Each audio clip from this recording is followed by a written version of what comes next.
Welcome back to the channel. In this video I'll be going over every book that has helped me thus far in my journey, and I hope these will help you too to a larger extent. You may skip ahead in the video to get a better idea of what books I'll be covering, but in general I'll be going over non-fiction titles that I believe are a great help to you. First of all, The 4-Hour Workweek. I originally listened to this book as an audiobook while I was still riding the bus to school, and I believe it was a wise way to spend that time, not only because it got me into audiobooks in the first place, but because it allowed me to get a greater perspective on how financial difficulties work and how to overcome them. This book, written by Tim Ferriss, is a self-help guide for people who want to escape the traditional 9-to-5 work week and achieve a more flexible and fulfilling lifestyle. And the book provides tips and tricks for maximizing efficiency and outsourcing tasks to create more free time, as well as advice on how to build a successful business that can be run remotely. I actually applied the advice from this book in the process of hiring my editors to edit some of my videos for me. The general idea of the 4-Hour Workweek by Tim Ferriss is that you can lessen the amount of time that you work by simply outsourcing the most difficult tasks that you have to other people and hiring them to do it, and then taking a profit margin from it. So, for example, if there's a video that you have to edit for $10 for someone, you can probably find someone who will edit it for $5. And then not only do you get the job done and you get the $10, but you pocket the other $5. And if you apply this throughout your life, you'll save a lot of money. And this is actually a pretty efficient process of starting a business, especially if you're doing something like social media marketing online or e-commerce. You can easily just outsource basic tasks to other people. And for this way, although a bit cheesy, you will actually find yourself earning more money and saving a lot more. Next up, The Millionaire Fastlane by MJ DeMarco. This book is a guide to building wealth and achieving financial independence. The book argues that traditional methods of wealth building, such as working hard, saving money, and investing conservatively, are outdated and ineffective. So this book is pretty much a testament to don't complain about buying $3 coffee. Spend as much money on food and clothes and coffee as you wish, because you should be making more than that anyway. And if you're not earning enough money to eat and live how you want, then you're doing something wrong. Instead, the author advocates for taking risks, starting a successful business, and focusing on creating value for others is the key to building wealth quickly. So what MJ DeMarco emphasizes in this book is that by creating value for others, you'll effectively become higher up on the ladder, and therefore not only people will be more likely to take your advice and take lessons from you, but they will be more likely to buy your products or invest in your business. And he compares this analogy using roads, the slow lane and the fast lane. So the slow lane would be something like going to university and getting a 9-to-5 job, while the fast lane would be taking risks and making sacrifices in order to find the quickest way to earn money on the side, often by sacrificing way more time and resources. And the idea is that through exponential growth on the fast lane, you'll be able to achieve mass wealth within only a few years or decades time, which is a pretty optimistic outlook. So The Millionaire Fastlane, Crack the Code to Wealth and Live Rich for a Lifetime, pretty good financial guide. 48 Laws of Power. This one is a really long book, but I heavily recommend it. I've got a physical copy of it that I keep right next to my desk.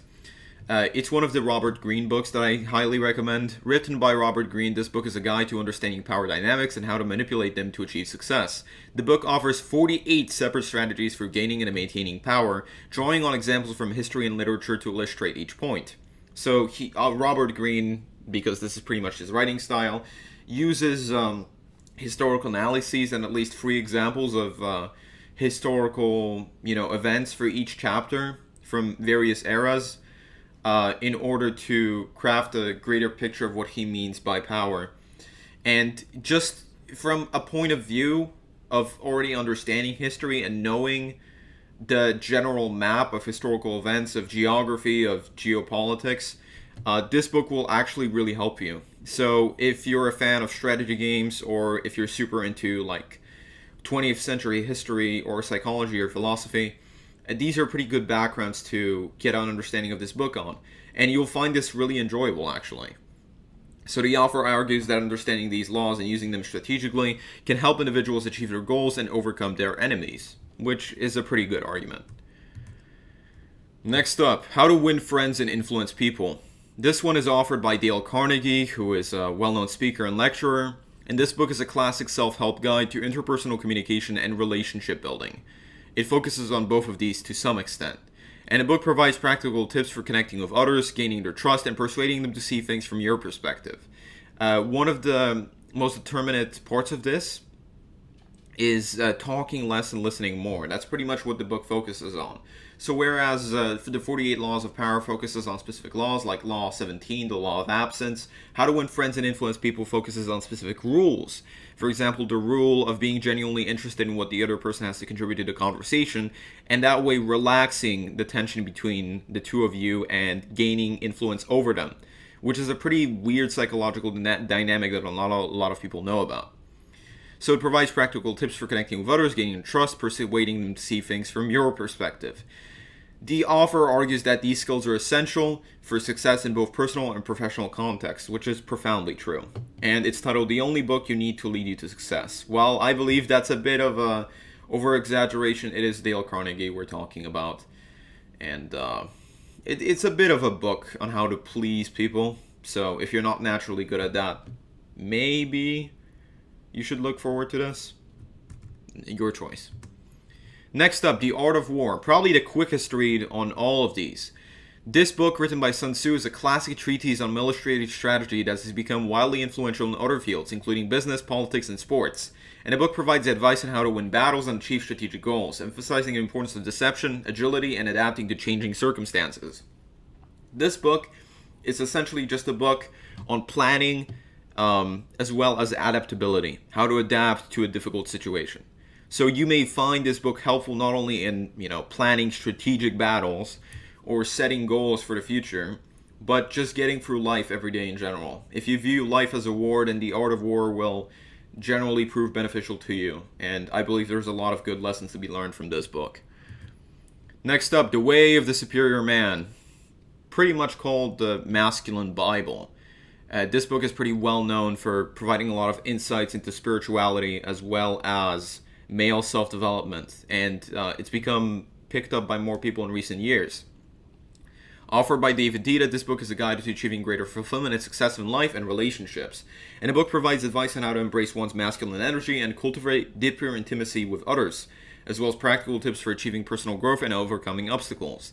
So the general idea of the Way of the Superior Man is that there's a cycle of weakness to strength, that by tapping into it, you may gain greater spiritual power and control over yourself, and that there is a polarity between masculine and feminine energy, whereas the feminine energy is creativity and art, and masculine energy is power and strength. And when these two are polarized, when they work against each other but also together in this weird compound way, the greatest feats of society are achieved, and he lists some of these in this book. This book also contains some general practices that you can use in your everyday life and with your relationships with other people in order to get a better, more stoic outlook on everything, which is pretty neat as well. So it's called A Spiritual Guide to Mastering the Challenges of Women, Work, and Sexual Desire. This is pretty accurate. David Dita is a really great author, and I cannot recommend this book enough. Can't Hurt Me by David Goggins. So this book is a memoir and a self-help guide that tells the story of the author's journey from an abusive childhood to becoming a highly accomplished athlete and Navy SEAL. On top of this, David Goggins has become a bit more of a lecturer. He's went on multiple podcasts and talked about his mentality and philosophy, and he's also been called one of the toughest men alive, likely because he was one of the fattest men in America and decided to turn his life around at one point and achieved great military prowess through a doctrine of keeping himself going through the hard times with the belief that there is something to be gained at the other end of the line. The most powerful lesson that I've learned from Can't Hurt Me, and I speak this very plainly, is the practice of quote-unquote stealing souls, which deserves its own video. And the practice of stealing souls, as I understand it, but phrased differently in David Goggins' words, especially in the audiobook, is persevering in the face of odds that people throw at you. When you naturally start to succeed, people will challenge you in order to make themselves feel better. But if you overcome these challenges and act completely non-reactive to whatever people throw at you, you'll actually be able to turn your life around even more. When you're trying to get past the finish line and someone tries to stop you, not even acknowledging that person or that obstacle that's in your way will actually make you speed up. And this was a revelation that wasn't just present in the self-help community before David Goggins came out of his book, and he's also recently debuted a second one. So this speaks to the success of his book and his career as well, because of how important these lessons are to ordinary people, and how brutal this book is in its phrasing. There's a lot of language here that, when cut down into a more adaptable version for younger people, let's say, was reduced by around 1/3 of the pages. So 1/3 of this book was cut out because of vulgar language. So you pretty much know just the shit that he deals with throughout the book by that. The book provides practical tips for overcoming mental and physical challenges, emphasizing the importance of the discipline, persistence, and pushing beyond one's limits. And these are both physical and mental limits.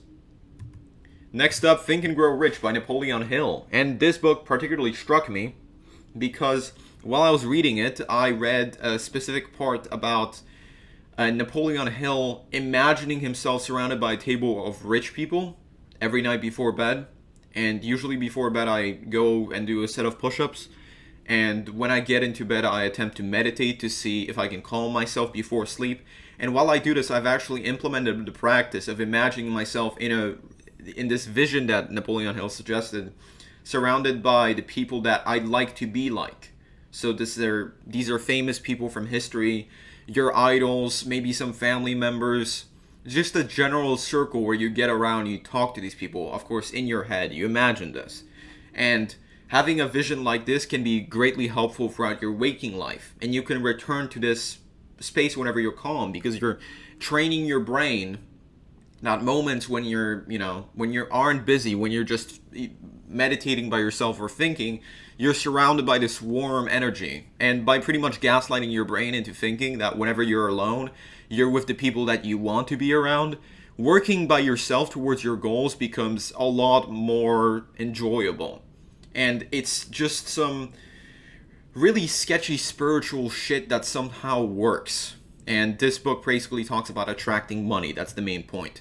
Offered by Napoleon Hill, this book is a classic self-help guide to achieving financial success and personal fulfillment. And the book provides practical advice on how to develop a positive mindset, set and achieve goals, and overcome obstacles to success, obviously. And the author, Napoleon Hill, emphasizes the importance of persistence, self-discipline, and positive thinking in achieving one's goals. It's basically a book on training your mind to be more positive. Next up, Atomic Habits by James Clear. This book is greatly overrated, and it's way too mainstream for me to truly recommend. Similar to The Art of Not Giving a Damn, but a bit different. Obviously up there on the New York Times bestseller list, but a general psychological guide on how to rewrite the bad habits of your life, how habits are formed, and how to kick them off. If you've been, reading self-help books, or you've been trying to better your life, the lessons to be learned in Atomic Habits will not truly impact you that much. But it's a good place to start, I'd say. So, written by James Clear, this book is a guide to building good habits and breaking bad ones. The book emphasizes the importance of making small incremental changes to one's behavior in order to achieve lasting improvements in one's life. So it has the show up every day mentality. Just show up and do something. The author provides practical advice on how to create effective habits and eliminate harmful ones. It's like going to the gym every day, because every day is every day. It's just a general rule of thumb that the author tries to instill in you in order for you to break your bad habits and addictions. And it also has the lesson that if you don't think of yourself as a smoker, or a person that's trying to quit smoking when you're smoking, you'll be more likely to quit smoking. So a lot of people struggle with addictions because they believe they're addicted. A lot of people struggle with mental health issues because they believe they have mental health problems. If you cease believing it, if you start pretty much gaslighting yourself again into thinking that you're in a better position than you actually are, you will gradually start to believe it and act like it, and you will attract that energy. And it's much less spiritual than any of the other books that I've described here, but it's, as I said, a pretty good practical guide. Next up, No More Mr. Nice Guy, offered by Robert Glover, my bad. This book is a self-help guide for men who struggle with codependency and seeking the approval of others. And nice guy in this form is described as someone that is less empathetic to people and more sympathetic, but only for the belief that this will land them in good rapport with people. So it's not only about dealing with relationships and women, it's also about just being a people pleaser. And it serves as a nice polarity to How to Win Friends and Influence People, because these books sort of cancel each other out, and it lands you in a good middle spot if you read both of them. So the book provides practical advice on how to develop healthy boundaries, assert oneself, and cultivate a strong sense of self-worth and confidence. And both of these will be helpful in the long term for you. Next up, The Psychology of Selling. So this book is offered by Brian Tracy and is a guide to effective sales techniques and strategies. And it provides practical advice on how to build rapport with clients, overcome objections, and close sales. And the author emphasizes the importance of understanding the psychology of human behavior in order to be a successful salesperson. So he practically goes over the psychology of human behavior in a way that is applicable to salespeople. And this is a sort of an outdated book from the 80s and 90s. At least the formula which it uses are from the 80s and 90s, and it tries to instill the mentality that businessmen during this time used for sales calls. And by implementing the principles outlined here, you're actually more able to negotiate with people and better be, see yourself more adapt to coming to a compromise whenever you're making a sales call or just trying to pitch something to someone, which is very helpful in the long term. Next up, The Psychology of Totalitarianism. And the book explores the psychological and social factors that contribute to the rise and maintenance of totalitarian regimes, and expands on the factors that indicate the rise of totalitarianism through media. So Matthias Desmet is a Belgian professor, and he wrote this book throughout the COVID-19 pandemic. I know you're tired of hearing about it, but that's pretty much what it is. And he broke down the social reasons for why countries and political systems closed their borders in order to contain the pandemic, and to what extent it affected the psyche of the collective. So he generally expands on how circumstances like this, as well as circumstances like war, affect people on a mass scale, and what hints there are in media, particularly like television and news, that indicate the rise of totalitarian regimes like Nazi Germany. So through the media, Matthias Desmet believes the people are influenced towards thinking a specific way, and it gears them towards totalitarianism, where they believe they're like a cog in a system. And this is particularly bad when the leader who is trying to push them in a specific direction does not do so honestly, does not outline his vision plainly, but it is more of the idea of resisting an oligarchy that is trying to maintain control of information, and the idea that information should be reclaimed in the modern age, which is actually a pretty good lesson to teach. And a person needs to know the warning signs of a declining society, especially through the media, if they're expected to make some good of themselves. So Matthias Desmet is a highly underrated author, and this being the most recent book on my list is definitely worth giving a shot. Next up, probably the oldest book on my list, Meditations. Nice contrast. This one's offered by Marcus Aurelius, who is a famous philosopher and a former Roman emperor, and he wrote these essays during his time as the Roman emperor. And the book is a collection of personal reflections and philosophical musings by him, and provides practical advice on how to live a virtuous and fulfilling life, emphasizing the importance of self-discipline, rationality, and acceptance of the natural order of things. It is the book that started the movement of Stoicism and the general Stoic philosophy, and outlines a lot of it. So, pretty much a book that teaches you how to not give a shit. That's really the best way to summarize it, and it's not that long of a read either. So, pretty good thing to dive into, and it'll always come up in conversation because of how renowned it is. Obviously, it's written by an emperor. Next up, The Art of Seduction.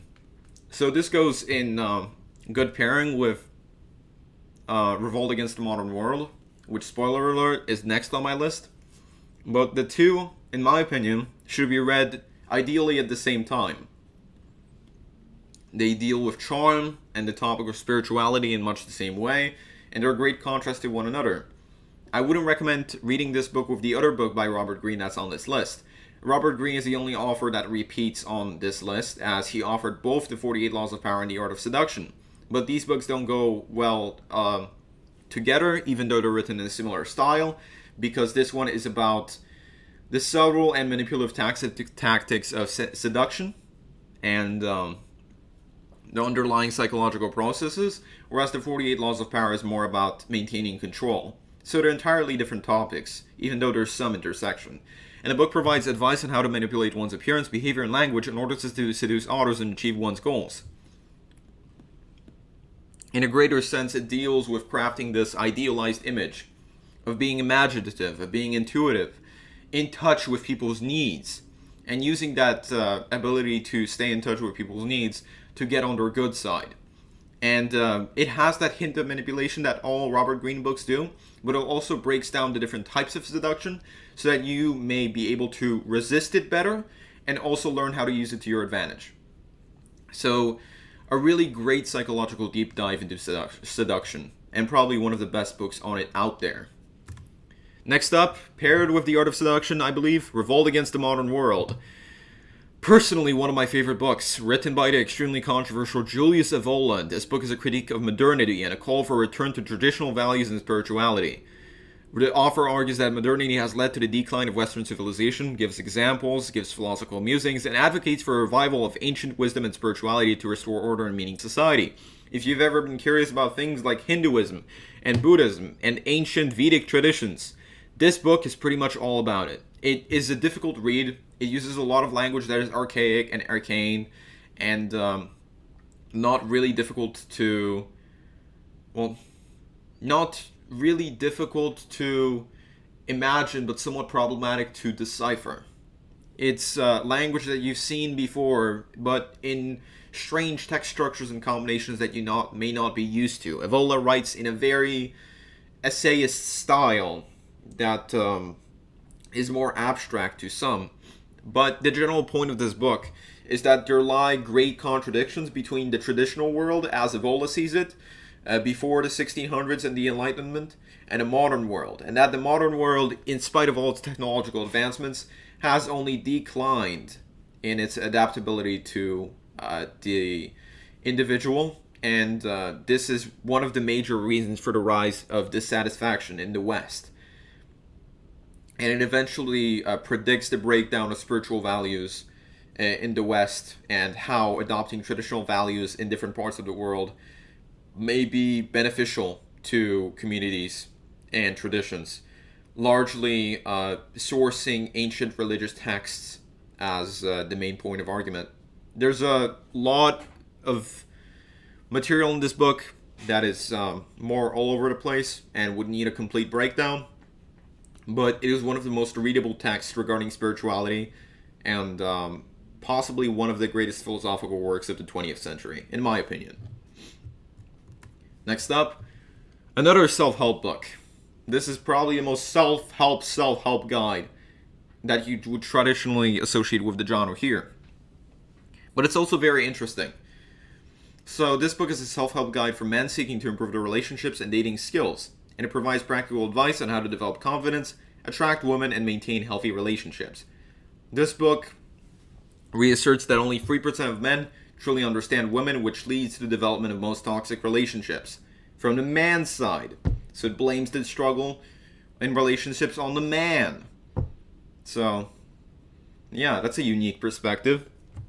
And pretty much says, learn relationship secrets that only 3% of the world's men know about being successful with women.